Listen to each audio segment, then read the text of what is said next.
مارن بلوچ کچھ بھی نہیں ہے. مارن بلوچ کے پیچھے جو لوگ ہیں نا, مجھے پتا ہے. مارن بلوچ کو میں ابھی بھی بتا رہا ہوں کہ بلوچستان کو بچا لو. اچھا, آج بھی آپ مجھے بتاؤ, میرے ساتھ ایگریمنٹ کر لو کہ آپ امن کے لیے کام کریں گے, میں آپ کے تمام بندے کو رہا کرتا ہوں. اسلام آباد میں بھی میں نے رہا کیا, انور اللہ کاکڑ کے دور میں.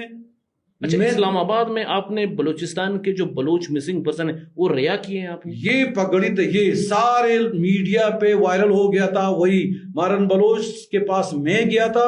اچھا اچھا, 2 مہینے ان کے ساتھ مذاکرہ تھا. کسی نے اس کے کوئی, میں نے مارن بلوچ کو کہا کہ مجھے جنون مطالبہ بتائے.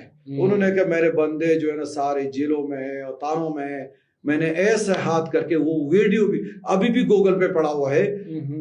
میں نے کہا چیف آف آرمی اسٹاف میں آپ سے ریکویسٹ کر رہا ہوں, وزیر اعظم میں آپ کو ریکویسٹ کر رہا ہوں, میں جرگے کے تھرو آیا, میں نے جرگہ کروائی ہے. یہ نہیں ہے کہ سیاسی جرگہ ہے ادھر میٹنگ پہ میٹنگ 2 MNA آ رہے 3 MNA نہیں آ رہے. یہ میں نے آن دا اسپاٹ ریکویسٹ کر رہا ہوں کہ مارن بلوچ کے لوگوں کو 2 دن میں آ کر.